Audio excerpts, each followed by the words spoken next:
You are standing in the shower, looking down at your own biology. Or maybe you are staring at a classical marble statue in a museum. You notice the shape. It is distinct. It is unmistakable. It is shaped, for lack of a better word, exactly like a mushroom. You probably think it is just a funny anatomical quirk, a random design choice by a universe with a strange sense of humor.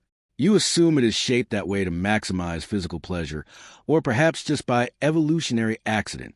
But what if I told you evolution does not do random quirks? What if I told you that every millimeter of that specific anatomical architecture is actually a highly specialized, ruthlessly efficient prehistoric weapon? Welcome to the uncomfortable, highly competitive, and deeply fascinating world of human evolutionary biology.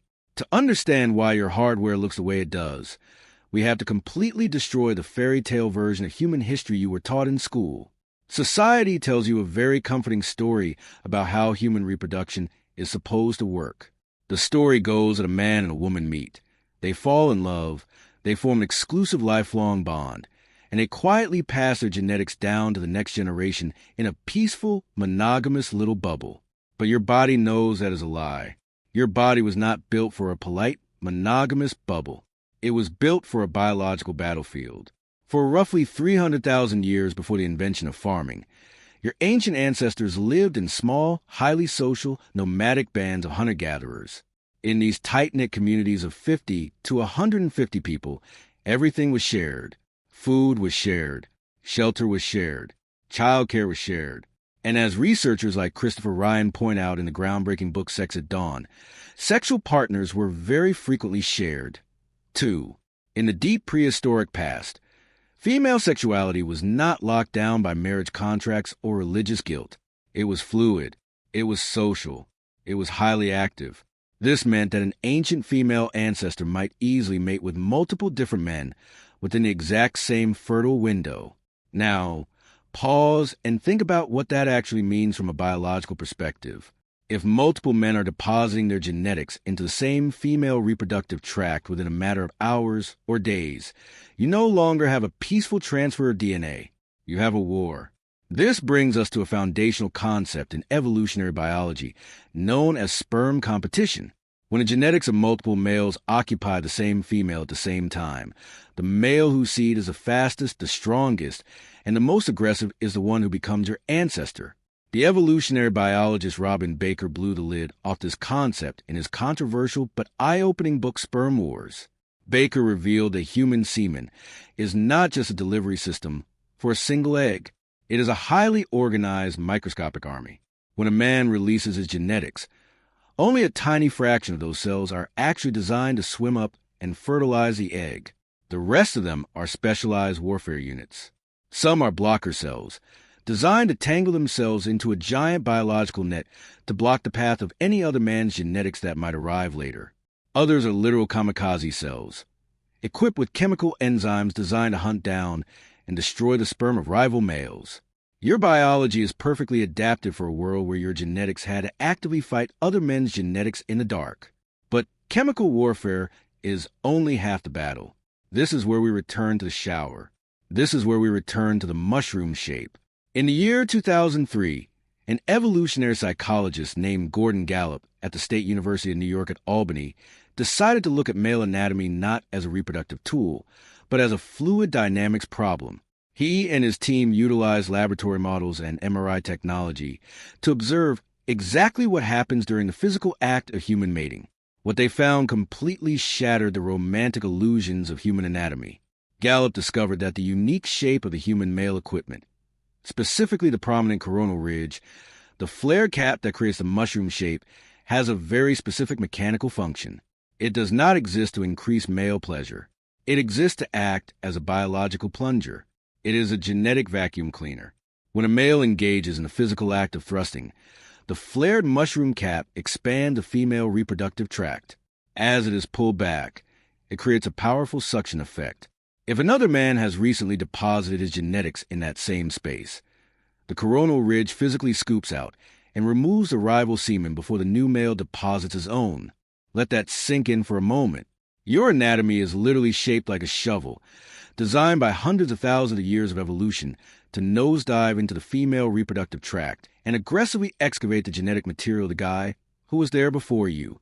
Gallup's research even explained the specific rhythm of human mating. The deeper, more vigorous thrusting at the beginning of the act is not just about building physical arousal. From an evolutionary standpoint, it is a necessary mechanical process to ensure the area is completely cleared of rival DNA. Once the area is biologically swept clean, the male deposits his own genetics.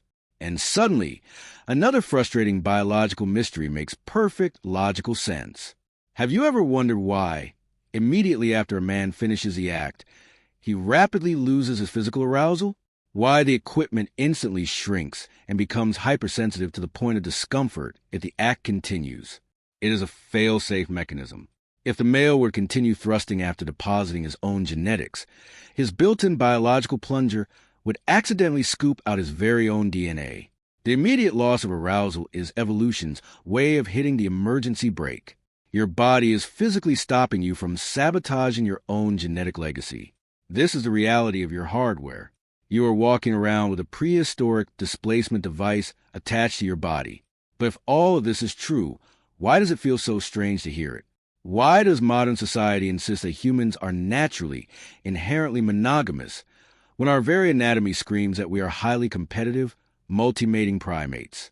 The answer lies in a catastrophic event that happened roughly 10,000 years ago: agriculture. When humans stopped wandering and started farming, the entire social architecture of the world collapsed and was rebuilt overnight. For the first time in human history, people could own land. They could accumulate massive piles of grain. They could build wealth. And if you spend your entire life building wealth, you want to leave it to your children when you die. But here's the ultimate biological problem for ancient men.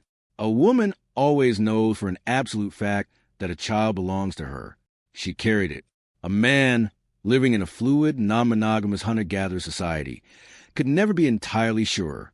This concept is called paternity certainty.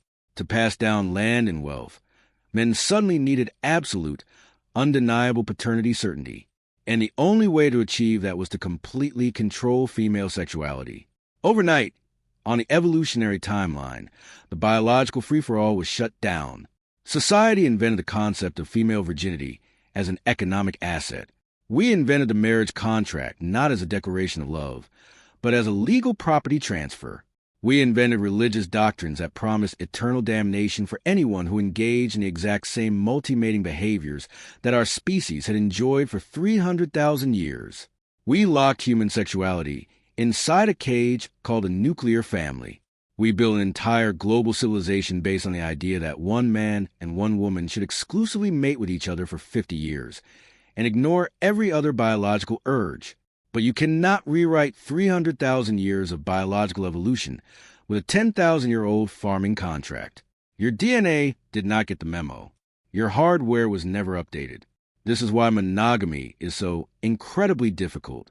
This is why cheating is a universal phenomenon across every single culture on the face of the earth, no matter how harsh the punishments are. This is why jealousy is such a terrifying, visceral, and violently powerful emotion.